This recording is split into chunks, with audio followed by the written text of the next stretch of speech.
Hi, and welcome to the Your Story Studios podcast, a podcast where we talk about all things content creation. And today on the show, I'm joined by Will, and today we are talking about the gear that you use. Hey. Will, tell me about the gear that you use. So I don't have any gear apart from my stills camera. With a background in sort of film and TV in that camera department, buying an Alexa or a Red was kind of way out of my limit of what I could afford. So I kind of just always would avoid buying camera gear, which I regret sometimes because it's nice just to have your kit and you can just go off and shoot stuff. And that's half the problem sometimes with getting shoots done is having it. But after getting into stills photography, I needed a camera to do that. So then brought in the lovely Canon AE-1, which has become my workhorse. It's a fantastic camera. It's got enough manual control on it for me that I feel happy being able to, control everything that I'm shooting. Whereas some other cameras that I've tried out, everything was slightly too automatic and I didn't like that feeling. I'm used to, especially being in the camera department, being able to change every little button function on the camera. So having a stills camera that did that for me, but also at the same time gave me leeway to just mess around with things as well, was really important. Yeah, so it's a stills camera. Yep. Talk me through, for people that have absolutely no idea about this camera, like myself, what is it exactly? So it shoots, there's no memory cards. It shoots on 35mm, which is starting to make a comeback. Lots more people are shooting on it. Lots more people are asking for it. Yeah, so stills photography, shot on 35mm. What am I going to say than that? That's it. Fixed lens? It's fixed. No, it's So it's a prime lens. I've got a 50mm and a 28mm. I was flipping a lot between, getting a wider shot than 28 and then going back onto the 50. But the process of trying to shoot something more candid with people or catching people in the moment, doing a lens swap was just getting in the way of doing things. So unless buy another camera and then put a different lens on it. Could just do that, yeah. Or buy a zoom lens and just, But the one thing I've then kind of really enjoyed, and it's like, I love when there's parameters to things and you can just bash up against the side of that and just, fight it as much as you can. And sometimes you break through it and you get something great. So having stuff that is slightly fixed, like I've only got 36 shots on that roll of film. I've got the ISO that the film is when I put it in. I can change the ISO settings on the camera before I shoot, but generally I'll shoot at the box speed of what the film is. So I'm limited to that as well. So I've got to have good daylight, especially as I'm shooting natural light a lot as well. So there's certain things that just keep me in my box and then I'm just bouncing around it the whole time. And shooting on a 50mm lens, you can get close enough to someone without getting fully in their face. But also if you want to start getting wider, you don't have to shoot off too far to kind of get those wider shots as well. So it's nice. Yeah, it's nice having that kind of, you're stuck in that world. And are prime lenses your preference, or do you like using zoom lenses if that's an option? If I'm doing corporate stills, then I'll get a zoom, because I find especially with doing more the corporate stuff, there's less, not in a mean way to any of the clients or the corporations, but there's less understanding of like the art form of it. They just want the photos done. For that, I will definitely then just hire a digital camera and get a zoom lens. I recently did a digital still shoot and kind of kept myself in that same box as well. If I'm shooting on film, I've only got 36 shots. And I didn't then want to go over to digital, which I've had in the past as well when I've shot digital. I don't want to go over there and then shoot 1,000 shots in half an hour, because I know I'm also going to edit those on the other end. So one of the things I've always tried to keep with myself, even when I was a camera trainee on film and TV, and that was early sort of super 16mm, 35mm still for TV shows and films, you're stuck on that film roll. And if you mess it up, you've messed it up. So you don't shoot until you're ready. So that's a great thing, as a great learning from that. And I think that's a good thing for digital videographers and photographers as well, is to not start shooting just because the camera's up and running. Because if anything, you've got more data storage at the other end. And you might not want to delete that clip just in case. You're just building up, ones and zeros. So the shoot I did recently came away, we were shooting, for about half an hour, came away with about 60 shots in that time, because I was just being very decisive about what I wanted to shoot. Maybe just fire off like 3 at a time as opposed to 1. But I knew then that evening I was going to edit. I wanted to get it done quickly. There's other stuff going on as well. the clients would want their footage, their photos back quickly as well. So just making my life easier at the earlier stages, as opposed to editing 1,000 photos. I've done that before once. I was in a tiny recording studio. There was this great thing happening with a company where they were getting some people in to have their books recorded, audiobooks recorded for the first time. The authors were sat around a sofa watching the engineers mix. There was an actor. She was reading the lines in and giving an example of how it would all work. We were in there for 2 hours. I shot 1,000 photos. No one moved for the 2 hours. Everyone was sat comfortably. They weren't going to move. And the reason I shot 1,000 photos is because I was trying to make myself look like I was doing something. But after the first 10 minutes, I've shot the scene. I've done it. But then the producer's saying, hey, you should be taking more photos. And I thought, yeah, but I've got it. And if someone does something, I'll take some photos of that. So that was more of a looking busy to get the money in, as opposed to getting quality. That was quantity over quality in that sense. And that was a killer, trying to go through those and work out what was good. And there's not a great way to kind of chuck 1,000 photos into a computer and say, pick the best ones. You've got to do it yourself. Well, I was talking to another photographer recently, and he's now using AI to go through some of his shoots. So he takes 1,000 photos, and then there's parameters. I haven't used it yet, but yeah, there's parameters that you can put in to then get it down to like 50 photos or something like that. That's so brilliant. Yeah. I didn't know about it, and I was kind of shocked when he said that that stuff's already available. I was just thinking as I was saying that, I bet there's an AI already out, or like it's been out for years and I haven't seen it. Yeah, which is interesting to see how the industry is going to change going into the future, because I mean, we're in the industry and we don't necessarily know that these tools are there. And the clients that we work with don't necessarily know that those tools are there. But once they start to discover, those tools are there, what's that going to do to the industry in regards to, I guess, pricing and I guess the amount of jobs that are available. So something to think about, I guess, going into the future. I'd imagine it will probably, especially seeing how things went through COVID, where all of a sudden there were less crews on things and the budget for some of these commercials stayed the same, but the money that came out to the crews was lower because you're directing remotely. So we won't pay you a full day because you're not on set and you're not doing it. Or I remember seeing lots of instances with actor friends who were getting charged like a smaller fee for the job because you're lucky to be having some work. It's COVID, but also we need you to do your own costume, your own makeup. A DOP is going to phone you up and teach you how to film it on your phone, on your own and stuff. So, but the actor who's doing all the work wasn't getting that money. It was all. So I could imagine there'll be probably cheekily a lot of that cutting corners and seeing where the computer can pick up and AI can do it. But you need someone to be managing it and going through the quality of all these things. I did a horror comedy sketch last year for Halloween. We shot it on black and white film, made it look like an old sort of Nosferatu, sort of film noir kind of look to it all. And when it came to finishing and putting it all together, there were some shots we'd done by like a train station and a theatre driven past. And I thought, right, I'm going to have to Photoshop that out. That was annoying. But when it came to doing it, generative AI was just starting to pick up more and more. And I thought, okay, we're in the world of comedy. I'm not going to stress myself out too much with the Photoshop side of it, but let's just see what it can do. So I went to go and change the Fiat into a horse and cart. The horse had 6 legs and the cart had 3 wheels. And I thought, it's comedy, it's staying in.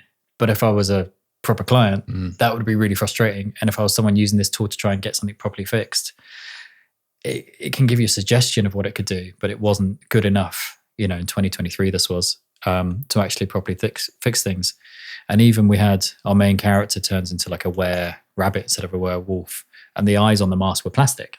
So I needed to bring those to life. And it couldn't associate the photo that we'd just done with the second photo that we were doing and get that we needed similar eyes. And again, because it was comedy, I left it because it looked funnier. The continuity was all over the place and it was looking rubbish on purpose. But if that was a higher end shoot, using those tools, they weren't the right tools for that job.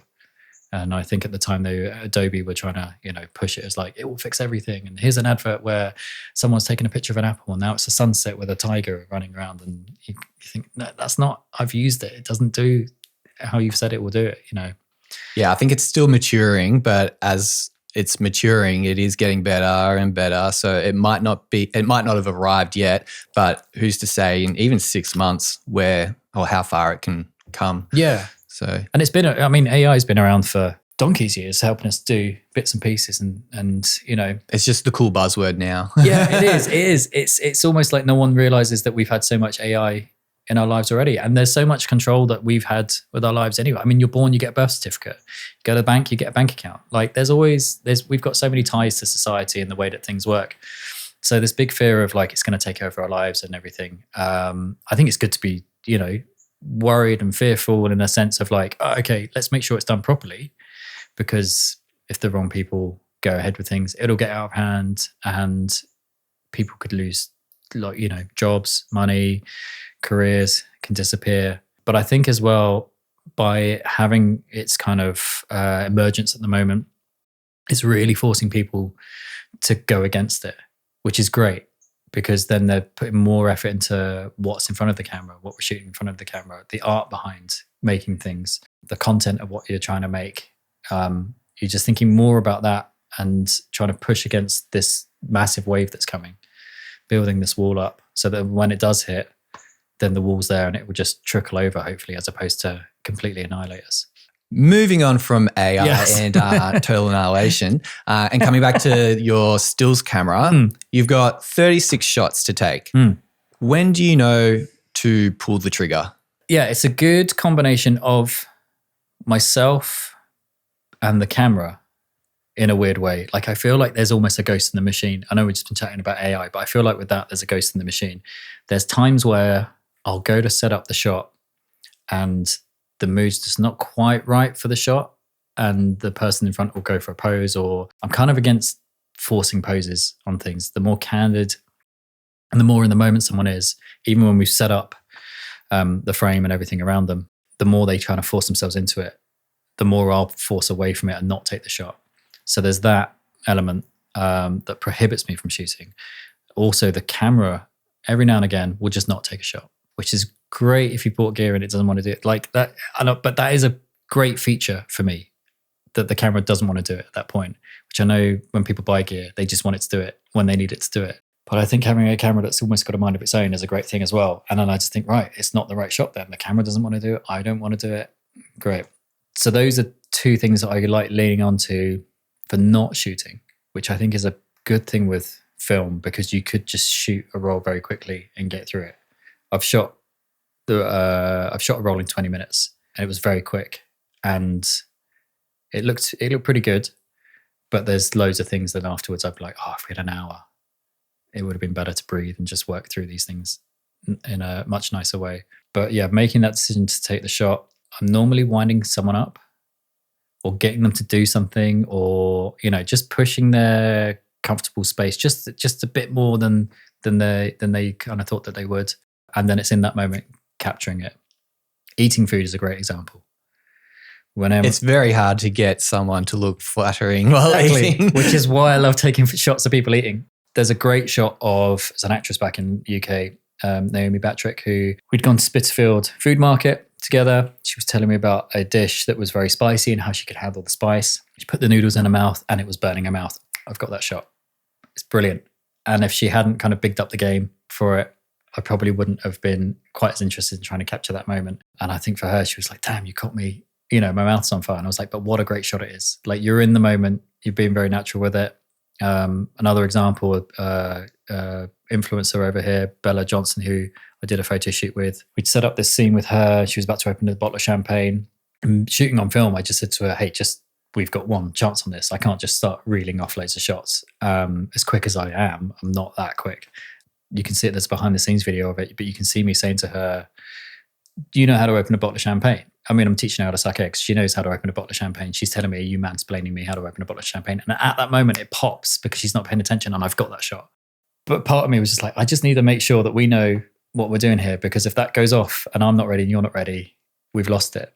But we just got that moment and the shock on her face is brilliant and the champagne's flowing everywhere. And those are just the moments of you just feel it. You feel something's going to happen and you just kind of instinctively know it's the right time to pull the trigger. Nice. And once you've pulled the trigger 36 times and you got 36 totally usable photos, talk me through the development process. How long does it take and what's your, process in getting your film developed? Melbourne, it's a bit slower than it was in London with that process. So I would take it to a lab, and then the lab would develop it and then scan it and then would send it over to me. And there's places, there's options. I know there's one or two options in Melbourne now where you can get a very quick delivery. There's always that balance. The quicker the delivery, you can kind of tell on the quality of the scans that you've got at the other end, and also on the quality of the development of how it came through. So there's getting that balance of not wanting to wait too long, but at the same time, if it's a paid client, you don't want them waiting too long as well. In London, if there was a push, I would speak to a lab beforehand, get it over to them, and then within a couple of days, I'd get the scans come through. Over here, it's probably about a week waiting on. There's one lab that I've started using, Lumina Labs, who are fantastic. Guy John, who runs it, he's so good with the craft of developing. He's got such a passion for it as well, and you know that your film is safe in his hands, which is what I want when I'm shooting on film. If I'm shooting on digital, I know I'm looking after it. I know I'm going to process it and edit it and do all of that. But when it's film and you're handing it over to someone who's got the lab, who's got the chemicals and the kit to do it, you want to be able to trust that they're doing it. And I've had, everyone's had kind of bad stories from other labs and stuff where it hasn't gone quite right. Or I had one where when I was in London, I shot a roll of Super 8 and I sent it to Germany. It came back blank. And it was just, messing around footage. It wasn't anything serious. So it took a while to kind of find those places where you can build that relationship and build that trust. So you get the lab to develop it for you. Normally, at most, it's a week. So that's put into the conversation with the client as well, that once we've done it, normally at the start of the week, the following week will be when the footage gets sent off. Then it will be developed another week. And then pretty much the moment I get that ping in my pocket, and the email's arrived and the footage is back, I want to get home as quick as I can and just start checking out the photos, seeing if there is anything I need to do. The main thing that I will do now is just maybe slightly crop photos. But in terms of like color grading or any kind of editing on it, I pick a certain roll of film for the look that it gives. So I know that that's what we're going to get baked into the shoot from the get-go. I won't then do anything to the photos at the other end because we've made that decision at the beginning. That comes again from being a camera trainee on TV shows as well, where you were shooting on film, you'd have filters in front of the camera, you'd be selecting and making a look there and then it's off, and then it will get tweaked ever so slightly at the other end. As opposed to digital now, you can just do amazing, wonderful things, and which is great as well. And I love that side of things. But when it comes to shooting on film, I love the pre-decision that you've, picked that row, you've chosen Kodak for that, or Ilford for that kind of look that you're after. So yeah, when it comes through, it's pretty much just like a crop or the occasional one or two shots that I've misfired on there. I just make sure they don't go off to the client because I don't want that. You get some great surprising accidents as well, which is what I really love about film, especially those first shots that you do on a roll of film. As you're loading it into the back of the camera, it's going to get exposed to sunlight. So you close the back, you roll it onto the next shot, and I'll always take that next shot as opposed to rolling it on twice. And I've had some great happy accidents where it was a weightlifter, Valerie, who was lifting one of the bars and there's light leakage over the top. And it's just somehow, I don't know, the powers that be pulled it onto place, and it looks like a fantastic shot, like we planned it on purpose.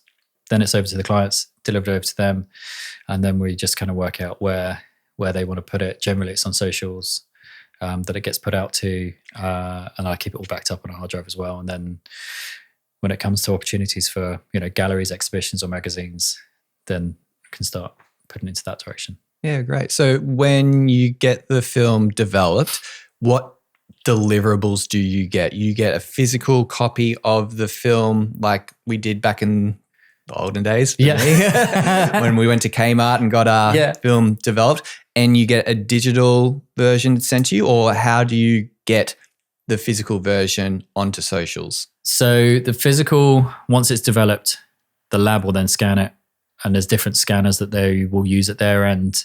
Depending on what you've shot, what rolls of film you've shot, they'll know which scanner is better for picking up certain greens or certain reds out of films.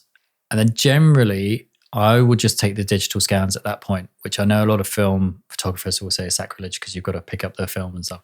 But it's the story. For me, it's then this, the storage and where to keep the film. Once, if I've picked up the physical film back and the negatives back, of where to put it. And for me, then the interest is like the image and the art that we've created at the end. If I know there's going to be a potential that the photos will be used for like a bigger purpose, I'll definitely go and pick up the negatives. But most labs will kind of hang on to them for a month or two. And then within those 2 months, I would know whether or not there's going to be something else coming out of these photos and whether I'll go and pick them up or they'll just, into the bin. But yeah, it used to be that you would pick up, that sheet with all the negatives in it and you could look through. And one of my favorite rolls, Kodak Ektachrome, is a reversal film where instead of it being a negative image, it's an oversaturated, fully colored version of the image that you shot there and then. And that's really good. I've shot quite a few sort of family outings and moments with that, because then when you get the negatives back with that, you've got this tiny, tiny, like pocket size photo of what you shot, as well as digital scans and everything. So reversal film, I'll probably quite often go off and pick up as well. And to finish off today's episode, if there's someone that's listening right now and they're thinking, I want to give photography on film a go, what would you say to them? Go for it. Definitely go for it. It'll be probably initially a little bit scary because you're shooting on film. You can't see what you're shooting. You'll get over that fear. That's fine. Get yourself a nice, cheap point and shoot camera. Like, don't put loads of money. Film's expensive to get into. So you don't want to be spending lots of money at the start and then realize, actually, I haven't got a passion for it. I think like most things, you kind of want a good entry level piece of kit. But also with film, you can just get like a $20 camera, reusable camera. Get yourself a roll of film, have a look on, there's loads of film labs and stores around the world. What I started doing was buying rolls of film that had stupid effects on them. So like ones where it would like already have hearts printed on them, or aliens and spaceships and stuff, or ones that gave you, you'd shoot an infrared light. So it would give you, all these crazy, wonderful colors. Anything that was kind of a bit different for me within that first year of shooting. I shot loads of rolls of film. God knows how I could afford it. But for me, it was then just the experimentation process was more fun than trying to work out if I'm good at photography. And I've got some great shots of my kids and my partner shot on those funkier, weirder types of film. And they're some of my favorite photos I've ever taken because I was just messing around. I was just in the moment of it. So I would say enter it with that kind of mindset of treating it like an experiment, and like all experiments, find out where the parameters of your hypothesis will lead you to, and just mess around with it and just have fun and try and find, when it comes to the labs, try and find like a good lab because you want good results once you've shot things. But also don't worry if you get your roll of film through and like 10 of your shots are awful. Because you've all just out of focus. All out of focus. Like, especially with cheap point and shoot ones, it's fixed focus anyway. My eldest we got like a tiny little red one, and we went to the NGV with him, and I was teaching him how to put the flash on from when we're inside, not to shoot against glass or mirrors and stuff with the flash on because it would just look awful. And some of the photos came through and they were really good. Some of them came through and they were awful because it was still too dark in there. But through that process, he's then learned, okay, I think I know a bit more when I need more light and when I need less light. I mean, he's 6 and he's already picked that up. So yeah, it's all experimentation. But I would say then with the labs, just try and find like a good lab that isn't super, you want that middle ground as well. You don't want to spend lots of money, but someone who's going to give you good results of what you've shot. Because the last thing you want is to shoot this roll, it look rubbish because you've badly shot it because you're learning. But then the results of the development and the scan also look rubbish. It will deter you completely. If you get a good tail end result, you'll find some beautiful things in that you've messed up. And that's part of the artistic process of it. Great advice. Well, thank you, Will, for joining us on the Your Story Studios podcast. Thank you.